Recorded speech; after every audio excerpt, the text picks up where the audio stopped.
buenos días a todos. Soy Stephanie, soy egresada de la Universidad Nacional Pedro Ruiz Gallo. Trabajé en mi tesis de pregrado en palinología del bosque Upaypitec, en Cañaris, que pertenece a Lambayeque, y a la Sierra de Ferreñafe, ¿no? Y, y bueno, junto con Ruth Cabero, hicimos el levantamiento de datos y salió una tesis bien completa, podría decirse, sobre la palinología de este bosque, que, bueno, nos hizo trabajar más esta parte de taxonomía, de palinotaxonomía. Nosotros habíamos llevado un curso con la profesora Consuelo y ahí fue que nació, ¿no? Este gusto por la palinología. Y bueno, después estuve trabajando un tiempo saliendo, ¿no? Estuve trabajando un tiempo en el herbario del Centro Internacional de la Papa y posteriormente vine a hacer mi maestría aquí a Brasil y también trabajé con palinología, pero solamente me dediqué a trabajar con polen de mimosa, una fabácea. Y bueno, ahora estoy haciendo el doctorado y por ahora creo que es eso. Eh, bueno, a ver si voy a empezar con lo que es la introducción a la palinotaxonomía aplicada a la conservación.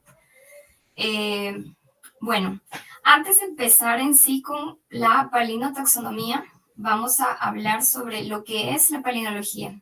La palinología es el estudio de las características morfológicas externas de los granos de polen y esporas, tanto fósiles como actuales, así como su dispersión y sus aplicaciones. En estos ejemplos que yo he colocado aquí, observamos unas esporas. Esta de aquí es una espora fósil. ¿Cómo nos vamos a dar cuenta que son fósiles? Por la terminación del nombre. Generalmente cuando hablamos de fósiles, siempre se le agrega esta terminación, el dites, que significa que se asemeja a un polen actual de este. Vamos a suponer que encontramos un fósil de Brachiotum. Entonces al género Brachiotum le agregaríamos el dites, ¿no? Y bueno, en el caso de no encontrar algo parecido a ese fósil, ahí es que se genera un nuevo nombre que la persona le quiera dar, ¿no? Y bueno, aquí en los otros ejemplos tenemos un Brachiotum que fue colectado en Cañaris para la tesis de pregrado. Y aquí observamos una tétrada de Bejaria, también de Cañaris, y a Calceolaria pavoni.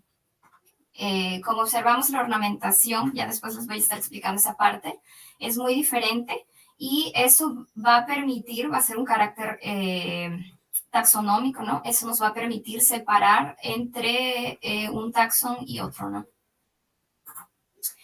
Bueno, ahora hablemos de la historia de la palinología. Malpighi, en 1675, escribió Anatomy Plantarum. Disculpen la pronunciación si alguna cosa la digo equivocada, perdón. Bueno, las primeras observaciones fueron con microscopios rudimentarios, ¿no? En 1600 no esperemos que las fotos sean muy claras. Y él observó variaciones de formas y colores en los granos de polen. Y él describió que en las monocotiledóneas era clásico observar una sola apertura, que sería un porito generalmente. O una colpa, ¿no? Después tenemos a Gru en 1682 que escribió Anatomy of Plants y él dijo que, bueno, él fue el primero en observar la morfología polínica y él describió que esta morfología iba a ser constante en las especies, ¿no? Él colectaba las plantas, las observaba y dijo, ah, pucha, mira, esta planta de aquí siempre va a tener estas características, ya sea 3 poros, 3 colpas, etc. Siempre va a ser igual en las especies. Él describió eso. En 1793 Sprengel describió que las dicotiledonias tienen generalmente 3 aperturas. Obviamente existen excepciones, pero la gran mayoría va a tener o 3 poros o 3 colpas o una combinación de estos.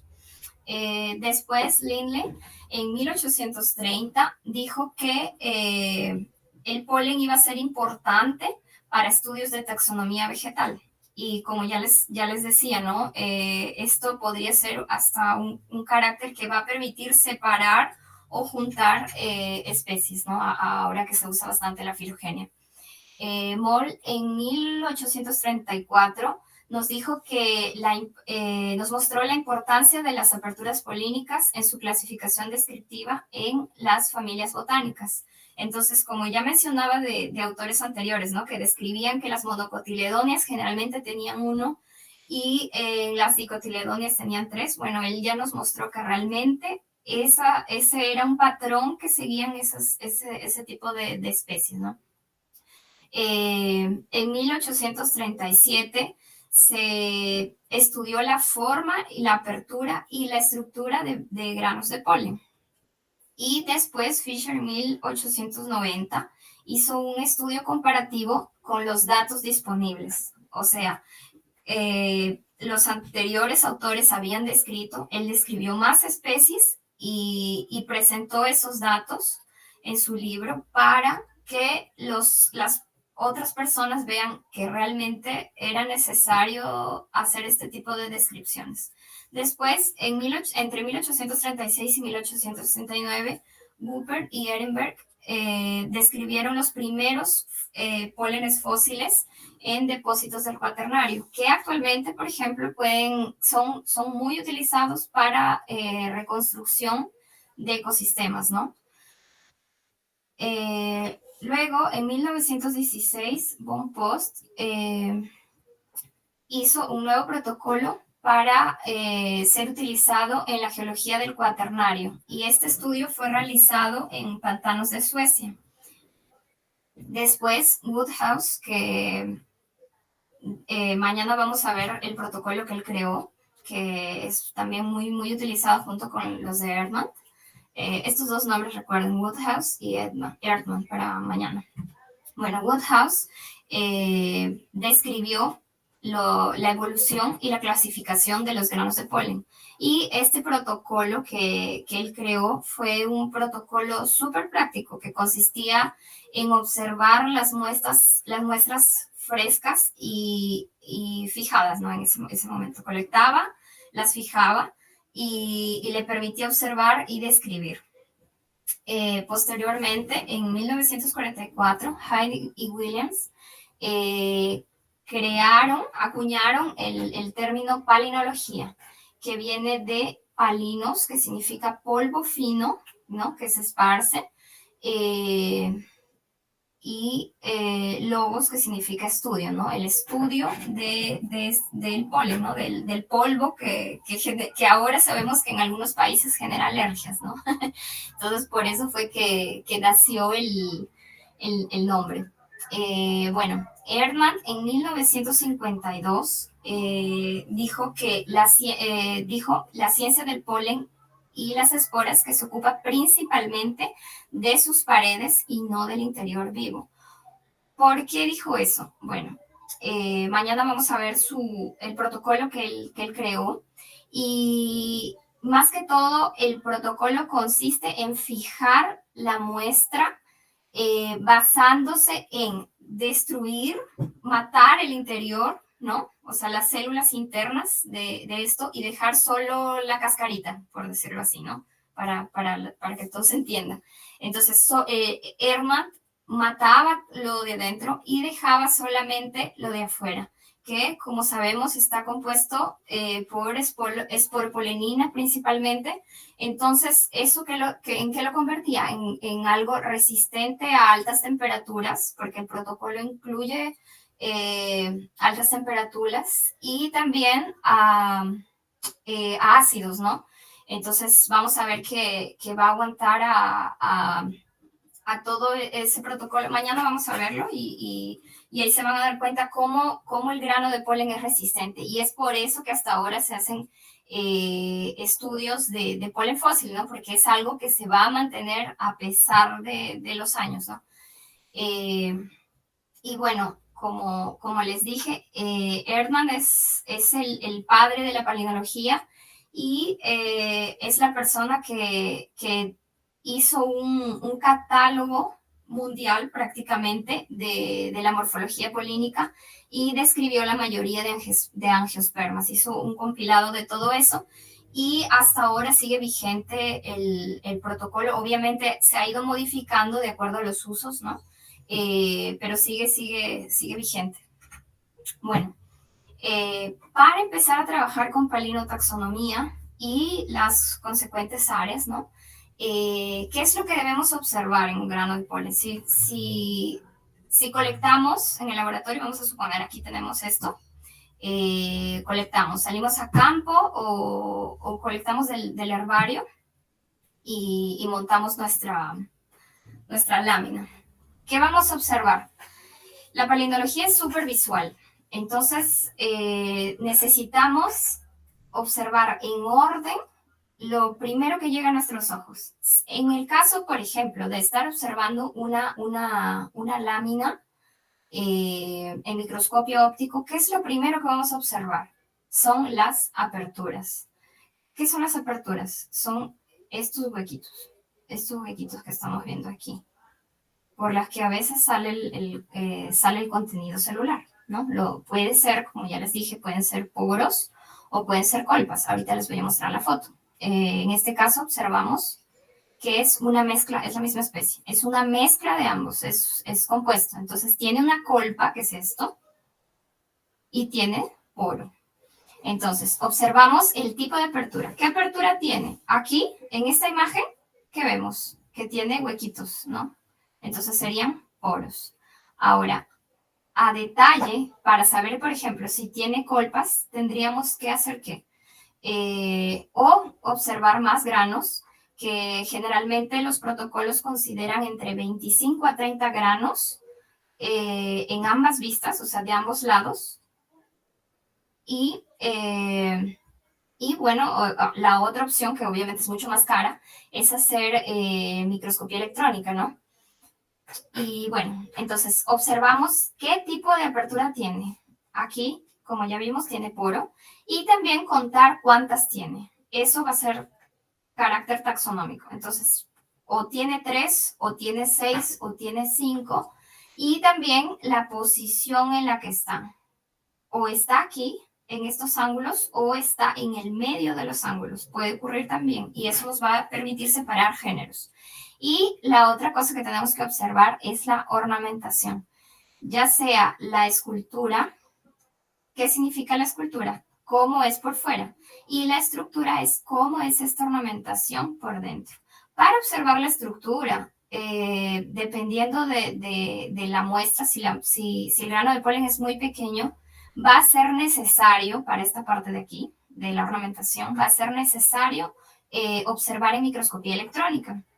En cambio, para muestras que ya son súper grandes, es súper fácil observar la ornamentación y inclusive la estructura. En el caso, por ejemplo, de la tesis de pregrado que hicimos nosotros con Ruth, hubieron especies, por ejemplo, esta misma miconia. Aquí, en microscopía óptica, no se puede observar claramente la ornamentación. Entonces, si yo lo veo y lo describo tal cual, yo diría que tiene la ornamentación lisa, ¿no? O sea, un grano de polen silado se llama ese tipo de ornamentación. ¿Por qué? Porque tiene la exina lisa. Pero después, cuando hicimos microscopía electrónica, observamos que no, que tiene partes que van a estar con estrías, ¿no? Estriadas, y que tiene estos pequeños huequecitos, que después vamos a ver cómo se llaman. Y bueno, en caso no sea suficiente, o sea, tuviste ya observaste aperturas y ya observaste ornamentación, no lograste identificar qué fue, entonces ahí recién entras con tamaño y con formas. Ahora, ¿qué es necesario para esto? Siempre consultar el diccionario de Punt, que es el más utilizado por los palinólogos. Casi todos los artículos actuales lees el protocolo y al final siempre describen descrito utilizando Punt. ¿Por qué? Porque este diccionario no solamente tiene la descripción de los textos, sino también tiene dibujos. Entonces te va a permitir comparar, no, mira, realmente las estrías tienen esto. O si tú logras medir, ¿no? No, mi pared, mi ornamentación mide, no sé, 2 micras. Entonces no puede ser silado, tiene que ser, no sé, equinado, vamos a suponer, ¿no? Si tiene, o espinoso, dependiendo del tamaño. Entonces siempre consulten a Punt. Después, otra cosa que tenemos que observar siempre es el tipo de unidad polínica. ¿Qué es el tipo de unidad polínica? Es la forma en la que se va a encontrar el grano de polen, ya sea solitario o mónada o grano de polen simple o agrupado. Y dependiendo de la agrupación va a tener un nombre diferente. Entonces, la mayoría de granos de polen que vamos a encontrar así en las angiospermas va a ser un grano de polen simple o mónada. Y como ya les había explicado, en la mayoría de ellos vamos a encontrarlo con 3 aperturas. 1, 2, 3. 1, 2 y aquí atrásito está la otra. Entonces, esto de aquí es lo más común de encontrar en las angiospermas. ¿Qué va a variar? La ornamentación, como ya les dije, y el tipo de apertura. Entonces, algunas van a tener solo las colpas sin este poro, algunas van a tener solamente poro, o algunas van a tener, como ya les mostré, una mezcla de ambos, ¿no? Después tenemos aquí otro ejemplo. Esto es un grano de polen simple, pero vesiculado. O sea, va a tener estos 2 laditos así, saliéndose. Esto lo encontramos en Podocarpus, en la parte alta de Lambayeque encontramos especies de este género. Después existen también las díadas. ¿Qué significa díadas? Que tienen 2 granos de polen juntos. Esto de aquí sí es una cosa rara de encontrar. Esto lo encontramos en el género Polypleurum. Y este género esta especie, perdón, es asiática. Entonces, obviamente, bueno, lo estudiamos acá, ¿no? En América del Sur. Probablemente no tendríamos que traer una muestra de allá o viajar para observar algo así. Pero es posible, ¿no? Bueno, después también tenemos las tétradas. Hay varios tipos de tétradas. Las tétradas uniplanares, o sea, cuando están los 4 granos de polen en el mismo plano, ¿no? O sea, rectitas todas juntas. Y acá tenemos otra uniplanar que, como vemos, están así. Ya sea, puede ser encontrado así o en T. Es decir, estos 2 granos de aquí arriba puede estar uno aquí y uno al costado. Este es en el género Tifa, que también existe ahí en el Lambayeque. Y esta de aquí es una tétrada multiplanar que también va a ser posible encontrar. Estas dos, esta y esta, son del género Mimosa. De aquí les voy a mostrar las láminas que hice para mi maestría. En las fabáceas es posible encontrar esto en Anadenantera. Como vemos aquí, son 12 granos de polen. Aquí tenemos una tétrada, aquí otra y aquí otra. Y están juntas, no se separan. Algunos autores dicen que es para asegurar la reproducción, ¿no? En ambientes que es difícil la polinización, o sea, que los polinizadores van a llegar esporádicamente. Entonces, una forma de asegurarse es con este tipo de granos de polen. Y otra cosa interesante, otro agrupamiento polínico interesante es en Caliandra, que tiene esta poliada que parece una gotita. Es también bien típica de este género. Si encuentras así en gotita, es de caliandra. Y caliandra lo usan generalmente ahora como ornamental. Entonces, si encuentran una caliandra y tienen interés en observarla, es bien fácil. Y como son grandes, es posible verlas así nada más. Le pones una gotita de agua y ya, lo puedes observar tranquilamente. Bueno, esto fue con lo que trabajé para mi tesis de la maestría, entonces estoy aprovechando para ponerles como ejemplo, ¿no? Existen en las leguminosas, bueno, antiguamente era llamada la subfamilia Mimosoide, ahora ya no más, pero bueno, como sigue siendo conocida, por eso vamos a llamarla por eso. En el caso del grupo Piptadenia, observamos que pueden estar los granos de polen en arreglos de tétradas, o sea, 4 granos de polen, o en políadas, que tienen de 8 a más granos de polen. Entonces, por ejemplo, en mimosa es súper común encontrar esta forma, o sea, 4 granos de polen. 4 granos de polen. Y en el caso de Anodenanthera o Strophinodendron, sí observamos de 12 a más granos, como vemos aquí. Y en algunos casos, como en Strophinodendron, no tiene una forma definida, ¿sí? Es simplemente células, granos, perdón, agrupados y se distribuyen así, formando una masa. En el caso de mimosa, como vemos, puede tener 8 granos también. Vemos 4 aquí en la parte superior y 4 aquí. O también 12 granos. Aquí se puede ver que, miren, tienen 4 aquí y 4 aquí. Y se quedaron juntos. Este clado siempre va a tener así de 8 a 12 granos. En la filogenia, todos estos que tenían los de 4 granos quedaron agrupados en taxones juntos y los de acá en otros, ¿no? Separados de ellos. Aquí observamos la morfología polínica del género Mimosa. Las formas que encontramos para este género eran así: de 4 granos de polen, de 8 granos de polen y de 12 granos de polen, formando también así una masa, ¿no? Como les dije. Aquí tenemos varios tipos y como no sé si recuerdan que les dije que había ornamentaciones que no podían ser observadas en microscopía óptica y que para observarlas era necesario hacer microscopía electrónica. Bueno, aquí tenemos el ejemplo. Los granos de polen de mimosa son bien pequeñitos. Pueden llegar hasta 20 micrómetros los más grandecitos, 20, 25 los más grandes, pero generalmente son entre 10, 12, 15 micrómetros.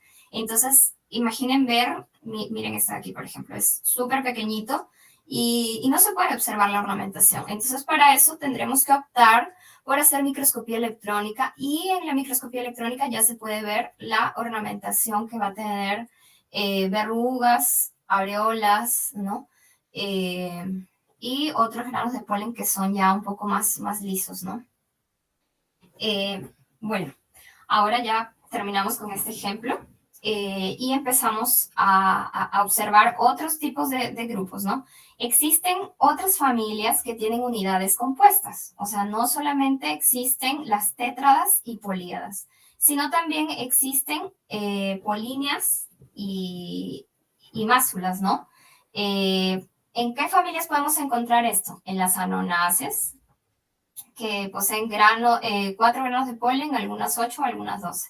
En celestráceas, gentianáceas, en ericáceas, esta de acá, por ejemplo, en onagráceas, en asclepidáceas y en orquidiáceas. Aquí, por ejemplo, tenemos de unas asclepias, no sabemos la especie. Esto me lo mandó Roger, que había salido a colectar insectos y en la patita de una de sus abejas encontraron que había estado polinizando y se le había quedado pegada esta polina, ¿no? Por la forma de esto de aquí, sabemos que era de una asclepidácea. Ahora, como ya les dije, En ericáceas y en algunas fabáceas podemos observar que tienen tétradas, o sea, 4 granos de polen. Y podemos ver que, por ejemplo, en el caso de mimosa, solo va a tener poro. En cambio, en el caso de las ericáceas, es aquí, vamos a ver una colpa, esta cicatriz, ¿no? Aquí. Y estas dos de aquí, del lado derecho, pertenecen a unas orquídeas. Alex me mandó, esta de aquí de arriba es del género Telipogo, que tiene polines, como en las asclepias. Pero podemos observar, miren, esta parte es diferente, ¿verdad? Ahora, en el caso de Cyclopogon, vemos que va a tener másulas. Ya no va a ser como esto, que parecen bolitas, ¿no? Esto aquí no, es un agrupamiento celular con esta forma. Ahora, para el caso de la polaridad, vamos a tener que observar bien la parte de la apertura. La apertura va a ser nuestra referencia. ¿Cómo así nuestra referencia? Esto nos va a permitir ubicarnos, ¿no? O sea, en el caso, por ejemplo, de una tétrada, la apertura nos va a permitir ubicarnos para qué lado está el eje ecuatorial y para qué lado va a estar el eje polar. Entonces, en el caso de una tétrada, podemos, si encontramos, ¿no? Ya, vamos a suponer, está aquí el poro.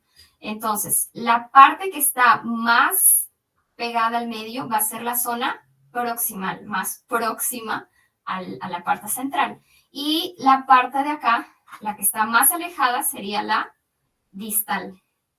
Entonces, esta apertura nos va a permitir ver que tiene un polo y un ecuador. Entonces, si observamos del polo, tendríamos que ver desde esta parte aquí.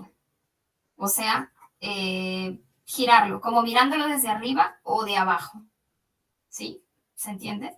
Y en la visión ecuatorial, en la vista ecuatorial, perdón, observamos desde los poros. Entonces, la determinación de la polaridad absoluta y la posición absoluta de los poros o de las colpas va a ser definida, como les dije,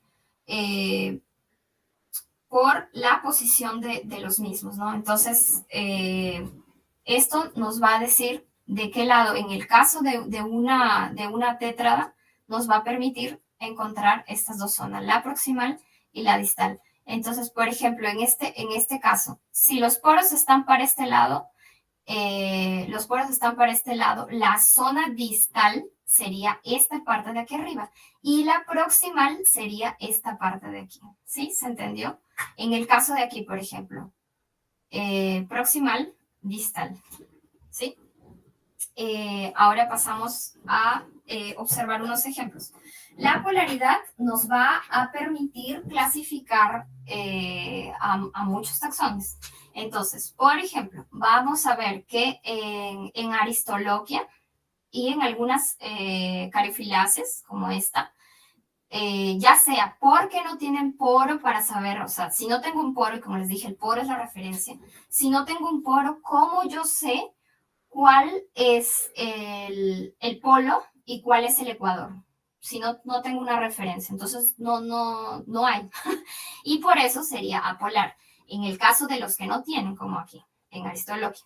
Ahora, si observamos en algunas Caryophyllaceae, es al contrario, tiene muchos poros. Entonces, ¿cómo yo sé cuál de todos ellos va a ser mi referencia para los polos si yo no tengo un poro que poner al ecuador? Porque o sea, están por todos lados. Entonces, del lado que lo mire, va a ser la misma cosa, porque va a haber poros por todos lados. Entonces, estos de acá, en estos dos casos extremos, ya sea por tener mucho o por no tener, se convertiría en apolar. Ahora, en el caso del isopolar, ¿qué significa? que yo voy a trazar una línea imaginaria en el ecuador, o sea, ¿dónde está el poro? Yo trazo una línea imaginaria y ambos lados van a quedar iguales, igualmente distribuidos. Si yo corto aquí, arriba y abajo, vamos a tener las mismas porciones. Lo mismo ocurre cuando es un grano de polen así, esférico. Corto aquí, en la mitad, y vamos a observar que arriba y abajo va a ser igual. En el caso del heteropolar, ¿qué significa? Que si yo hago ese corte en el medio, no va a haber lo mismo. ¿Por qué? Tenemos este ejemplo. En la parte superior, esta es una voraginación. Tenemos este ejemplo. En la parte superior vemos que es mucho más angosta y en la parte inferior no. Inclusive observamos cómo es que termina la colpa. En la parte superior la colpa no llega hasta el final del polo. En cambio aquí sí. Entonces lo vuelve la parte superior y la parte inferior diferente. Aquí esta es observada en microscopía electrónica y esta en microscopía óptica. Y en ambos se puede observar esto. Entonces, en la vista ecuatorial, o sea, observando el ecuador, vemos esta forma. Ahora, ¿se dan cuenta cómo es que se observa de la otra vista? Si observamos aquí, desde la vista polar, miren, se puede observar que tiene las 3 aperturas. 1, 2, 3. Entonces, siempre tenemos que tener en cuenta cuando observamos entre 25 a 30 granos, ya sea de la ecuatorial y de la polar, para tener una referencia, ¿no? Y bueno, existe una clasificación que algunos autores consideran que sería la subisopolar. ¿Qué significa subisopolar? Sub significa casi. En paleontología es como que casi. Entonces, si yo corto a la mitad, es como que casi queda parecido. Algo así. Entonces, vemos que no va a ser tan diferente, o sea, como acá, como en las heteropolares, como que acá y acá es súper diferente. No, aquí. ¿Por qué? Porque tiene una leve inclinación para este lado, ¿no? Entonces, tenemos ese ejemplo. Y esto aquí ocurre en algunas monocotiledones. Aquí tenemos sobre la simetría. Tenemos 2 tipos de simetría en los granos de polen. Ya sea la simetría radial, que es explicada con más de 2 planos verticales de simetría. Si se tienen 2 planos, estos siempre van a ser equidistantes. Ya, así. Se puede hacer estos cortes. Igual que en la flor, simetría radial. Entonces aquí tenemos en microscopía óptica y aquí en microscopía electrónica. Este es otro ejemplo también de la ornamentación que en óptico no puede ser observado claramente como cuando es observado en microscopía electrónica. Y en el caso de la bilateral es que cortamos y queda lado igual. Un lado igual que el otro. Y este ejemplo es de Bomarea cetácea. También es una plantita que se encuentra en cañares. Bueno, ahora pasamos a lo que son las aperturas. En el caso de las aperturas, o aberturas, consideran algunos autores, tenemos de los tipos simples y de los tipos compuestos. En el caso de los simples, como ya les dije, o va a tener colpa o va a tener poro. Y en el caso de los compuestos, puede ser colporado, o sea, va a tener la colpa, el poro. Puede tener 2 colpas, una vertical y una horizontal pequeña, o también puede tener un poro con otro porito, ¿ya? Después vamos a observar, por ejemplo, aquí, ¿ya? Esto se encuentra en Poaces. Y aquí tenemos los ejemplos. Esto es una fucsia, también de cañaris, y observamos sus 2 poritos. Miren, se ven claritos los poritos. En el caso de aquí, vemos una colpa larga. Esto es en Bomarea. Y esta es una miconia que que es colporada. Tiene colpa y tiene poro. Y adicionalmente tiene esto de acá, ¿Qué es esto de acá? Algunos autores lo consideran como pseudocolpa. ¿Por qué pseudo? Porque aparenta ser una colpa, pero no es. Otros autores consideran que sí sería colpa. Ahí ya, bueno, es pelea de palinólogos, ¿no? Pero la mayoría de autores lo consideran como pseudocolpa. ¿Por qué? Porque este de aquí permite que salga el contenido, por decirlo así, el contenido interno, y en esta no. O sea, digamos que es como más externo solamente. Bueno, y después tenemos también esto es de carácter taxonómico, que es la posición y número de las aperturas. ¿Qué significa? Por ejemplo, aquí observamos un grano de polen que ya habíamos visto en Aristoloquia, que es inaperturado. O sea, no tiene ni poro ni colpa, no tiene nada. Es lisito, así. Y tenemos también monocolpado, o sea, una sola colpa. Aquí vemos que puede cambiar mono para uno, di para dos y así hasta tener, si tiene más de 6 va a ser colporado, colpado, dependiendo, ¿no? Por ejemplo, esta de aquí, esta careofilacea sería poliporado, porque tiene muchos poros. Ahora, ¿qué sería esto de acá? Si estamos viendo que tiene 1, 2, 3, sería tricolpado, ¿verdad? Tricolpado. Ahora, aquí, de este ángulo, vemos una pequeña mancha aquí. Probablemente aquí haya un poro. En algunas especies hay, en algunas especies no. Por ejemplo, en esta. Vemos que tiene la colpa y tiene aquí adicionalmente un poro. Y son 1, 2, 3. ¿Qué sería esto de aquí? Tricolporado. Tricolporado. O sea, tiene 3 colpas y poros. Ahora, en el caso de esto, ¿qué sería? Tiene un solo poro. Sería monoporado. Esto es súper común en las poáceas. Son monoporadas. Entonces, como ya les dije, si las aperturas no les ayudan a resolverlo taxonómicamente para saber qué especie es, entonces se recurre ¿a qué? A la ornamentación. En algunas poáceas va a ser necesario observar la ornamentación para poderla separar. Y en el caso, ya para llegar a especies, sí es muchísimo más difícil.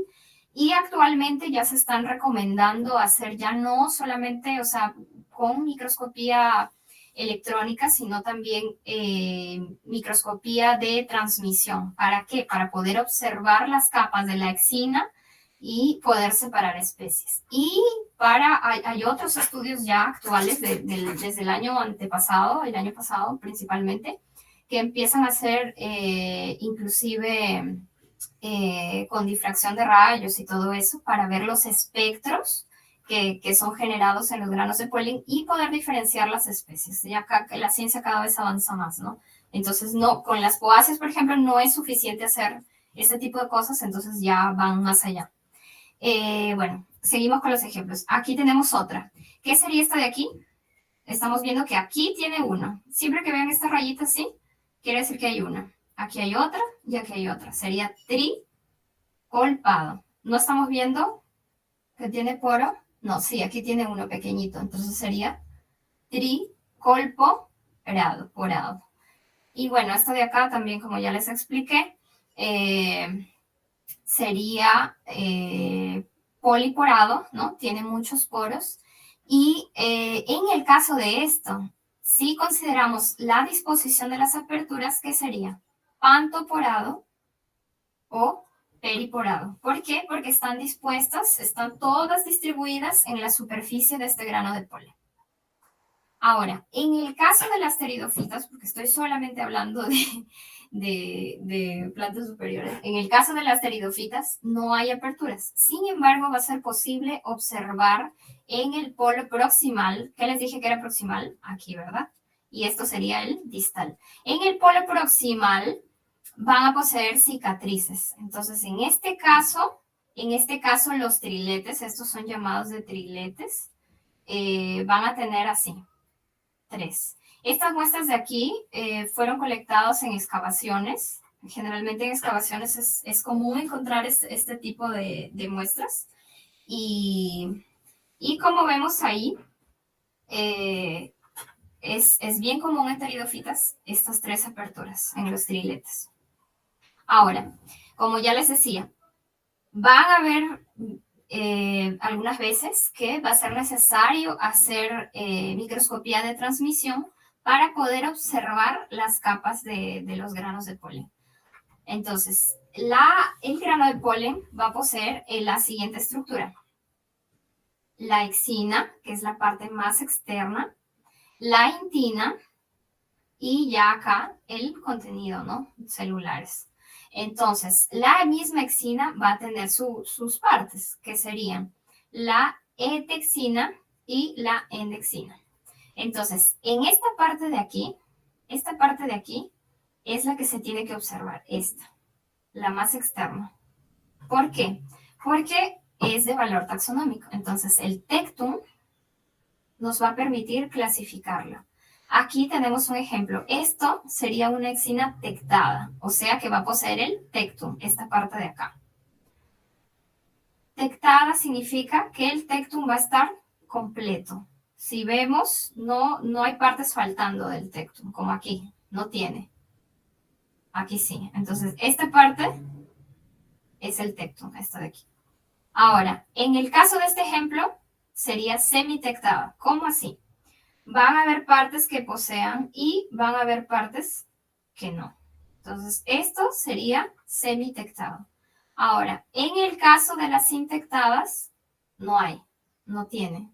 Simplemente pasan a las colunelas y después a la intina y posteriormente al contenido del citoplasmático. Entonces, considerando el tectum, tenemos los tipos de ornamentación. En los granos de polen escabrados, ¿no? ¿Qué significa escabrados? Que van a tener estructuras pequeñas de aproximadamente 1 micrómetro, inclusive menos, pero es una estructura irregular, como vemos aquí. O sea, no tiene una forma definida, como decir, ay, tiene forma de rayitas, de espinitas, de, no sé, bolitas. No, es una forma irregular. Entonces, cuando observas una forma así irregular, distribuida en la superficie, y son pequeños, esa palabra es muy importante, pequeños, quiere decir que son escabrados. Escabra puede ser bastantes cosas de menos de 1 micrómetro. Ya. En el caso de baculado, tenemos esta aquí, va a tener los báculos, estas estructuras. ¿Observan estas estructuras? De frente es baculado. Ahora, ¿qué es esto? Sería silado. Entonces ya les ponía yo como ejemplo en mimosa, cuando observas en microscopía óptica y el grano de polen es muy pequeño, tú colocas ornamentación silada. En los últimos estudios, si se ponen a revisar papers más actuales, hay autores que consideran tipo de ornamentación por el tipo de observación que hicieron. O sea, vamos a suponer en mimosa. Observé en microscopía óptica y en microscopía electrónica. Entonces yo coloco, vamos a suponer mimosa o edoclada. Vamos a suponer que estudio mimosa o edoclada.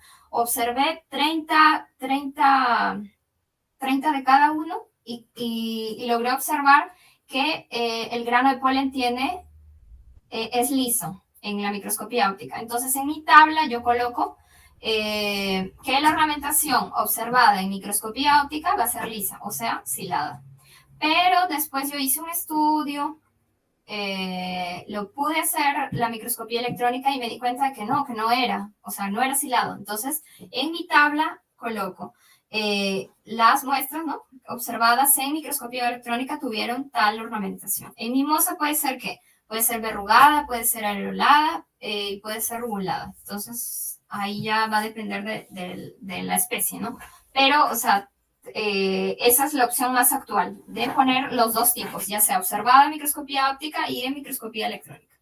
Ahora, otro tipo de grano de polen que puede ser observado, de ornamentación que puede ser observada es la estriada, que vemos aquí las estrías. Esto es una miconia. Este tipo de ornamentación es bien común en melastomatáceas. Entonces, aquí tenemos un ejemplo. Miconia, granos de polen estriados. Otra ornamentación que puede ser observada son las fusuladas, que va a tener estas cicatrices pequeñas e irregulares, no van a tener la forma definida. Ahora, las ruguladas va a tener, como les mostré, va a ser ligeramente parecida a las fusuladas, solo que ligeramente más lisa en las otras partes. Ahora, tenemos el tipo de ornamentación equinada. ¿Qué significa equinado? O algunos autores, consideran al equinado como espinoso, ¿no? Que va a tener estas espinas. Este tipo de ornamentación va a ser súper, súper común en asteráceas. Inclusive los taxónomos de asteráceas, siempre que hacen los estudios, suelen considerar la medida de las espinas, o sea, hacen medida de esto para separar los taxones, ¿no? O sea, vamos a suponer uno es más espinoso que el otro, separan. Y obviamente tienen una nomenclatura separada para ellos. ¿Por qué? Porque a veces hay ornamentación no solamente en esta parte de aquí, sino también en las colpas o en los mismos poros. Entonces ellos ya tienen más términos para describir sus granos de polen, ¿no? Es otro mundo. Tenemos también los granos de polen con clavados, ¿no? Que tienen así, pequeñitos. O sea, es como si fueran espinas, pero bien pequeñitas. Ahora, tenemos las yemas aquí. Usé este ejemplo porque si ustedes observan, esto es una colpa. Y a veces las colpas también pueden tener ornamentación. Entonces usé este ejemplo que era el que tenía de una miconia también. Y como vemos aquí, tiene estrías. Es posible encontrar dos tipos de ornamentación en un tipo de grano de polen. Puede ser posible observar, así que no, sí ven que tiene, es solamente agregarlo a su descripción, no se asusten ni nada, o sea, es normal. Otro tipo de ornamentación que podemos encontrar es la reticulada, que vemos aquí. Hay también nomenclatura para esto, con tipos de retícula, que consideran la uniformidad de las retículas o no. En este caso observamos que no, o sea, hay partes más grandes y hay partes más pequeñas. Entonces, en este caso consideramos solamente el término general que sería reticulado. Y en algunos ya consideran como homoreticulado, si es que sería, ¿no?, más uniforme. Después tenemos fabulado, que serían así, ligeramente, unos huequitos bien pequeñitos y ligeramente elevado en esta parte de acá, de la exina. Y tenemos las verrucadas. En el caso de las verrucadas también hay subnomenclatura para eso. Hay micro verrucadas, que significa que tienen verrugas mucho más pequeñas, o sea, estas bolitas que vemos aquí serían muchísimo más pequeñas. Y también hay aerolados, que significa que estas bolitas van a ser bien regulares, bolitas. Bueno, ahora, en el caso de los granos de polen, como ya les dije, sí no nos sirve observar la ornamentación, no nos sirve observar cuántos granos de polen hay. Entonces ya vamos más a fondo, seguimos avanzando en la descripción y llegamos a la parte del tamaño. Ojo, tenemos que tener en cuenta que el tamaño del grano de polen es un carácter inestable y que va a depender muchísimo del protocolo utilizado. ¿Por qué del protocolo? En el caso de Erdmann, este protocolo es súper agresivo. Entonces va a deshidratar, como le va a quitar el contenido del grano y nos va a dejar solo la capita externa.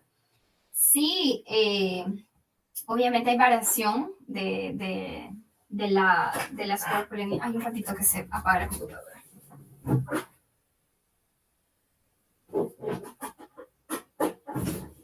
Ya, ahora sí. Por ejemplo,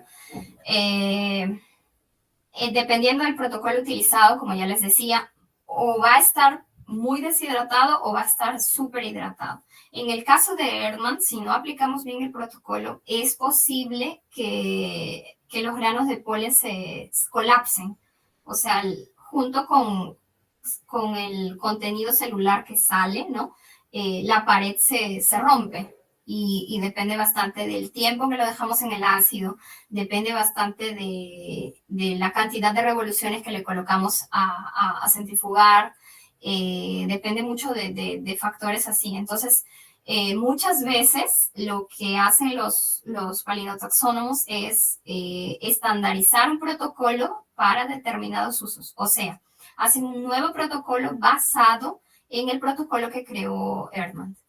Entonces, como ya les decía, hay varias cosas. En mi caso, por ejemplo, para mimosa, las primeras muestras que le hicimos a cetólisis, muchas de ellas colapsaron. De lo que son tetras, o sea, tienen 4 granos de polen, se separaban, algunas salían como globos desinflados, algo así. Entonces, es posible que pase eso, ¿no? Y bueno, en el caso de Woodhouse, ahí se usa, ¿qué se usa para Woodhouse? Se usa la gelatina glicerinada. Entonces se usan cosas que hidratan. Entonces, ¿qué pasa si un grano de polen se hidrata? El grano de polen tiene una cosa que se llama armomegatía, son armomégatas, o sea, de acuerdo al nivel de hidratación que van a tener, van a crecer ligeramente o van a achicarse ligeramente. Entonces, va a ser una variabilidad que tiene. No sé si recuerdan la forma de los cactus, por ejemplo, este de aquí. La forma de los cactus, bueno, los cactus también tienen esto, o sea, que cuando están muy hidratados, como que se inflan, y cuando no llueve, en el lugar en el que están, se desinflan, por decirlo así, ¿no? Entonces, si la muestra que yo dejé en glicerina, en gelatina, yo la dejo más de una semana, los valores que van a salir de estas medidas obviamente van a aumentar porque va a estar hidratado. Entonces, ¿qué se recomienda? Para trabajos de palinotaxonomía, se recomienda hacer que si vas a hacer medidas, que no pase de los 7 días desde que iniciaste el proceso de fijar tu grano, ¿no? Ahora, yo en mi caso considero que es muchísimo mejor utilizar resina y ya dejarlo tal cual el tamaño. Entonces ya te permite tener la libertad de lo que vas a medir ahorita va a ser del mismo tamaño de aquí a 2 semanas, a un mes, a un año, ¿entiendes? Entonces es muchísimo mejor utilizar eso. Entonces ahí ya depende de los fines que se tengan. En el caso, por ejemplo, de los chicos del Museo de Historia Natural, que trabajan casi siempre con morfología y más no con tamaños, a ellos les conviene, pues, ¿no? O sea, decir, bueno, tiene tres poros, tiene tres colpas, la ornamentación es de schisforma, entonces ya es más tranquilo. Pero en el caso de palinotaxonomía en sí, que sí se necesita hacer medidas y que tú necesitas en tu paper colocar las medidas que te salieron, entonces sí va a ser necesario fijarlo. Y si es que lo haces con el método de Woodhouse, necesitas medirlo antes de los 7 días. Bueno, volviendo a lo del tamaño. Las especies, los granos más pequeños que han sido encontrados hasta ahora han sido del género Myosotis, que es una boraginácea, como vemos aquí, que pueden medir 2 micrómetros, son recontra pequeños. Y los más grandes han sido observados en anonáceas. Esta de aquí, del género Anona, tiene 100 micrómetros. Pero, o sea, se imaginan de este género de Cymbopetalum, es 3 veces más que esto de aquí. Entonces, en el caso del tamaño hay muchísima variabilidad. Entonces, de acuerdo a las medidas que encontramos, vamos a clasificarlo en muy pequeños, o sea, con menos de 10 micrómetros, pequeños de 10 a 25 micrómetros, medianos de 25 a 50 micrómetros, grandes que van a ser de 50 a 100 micrómetros y muy grandes que van a tener pues de 100 a más micrómetros, ¿no? Ahora, en el caso de las formas, como ya les dije, siempre tomamos de referencia ¿qué? El poro. Entonces, sí, el poro o la colpa, perdón. Si tenemos aquí el poro, la colpa, entonces consideramos que esta parte es el ecuador, ¿no es cierto? Y esta parte serían los polos. El ecuador, los polos. Ahora, vamos, para saber qué forma tiene, vamos a hacer la medida del eje polar y la medida del eje ecuatorial y se hace una división. Y de acuerdo al monto que nos sale, el grano de polen puede ser clasificado en prolado, como este de aquí, o en oblado. Y en el caso de estas, que ambos lados van a ser iguales, sería esférico o esferoidal. Entonces, siempre tengamos en cuenta, como ya les dije, de qué lado está el poro o la colpa y con eso se puede medir y la división de estas dos medidas, PE, que le llamamos en palinología PE, se divide la cantidad que tiene del eje polar y la cantidad del eje ecuatorial y el resultado nos va a arrojar si es prolado, si es esferoidal o si es oblado.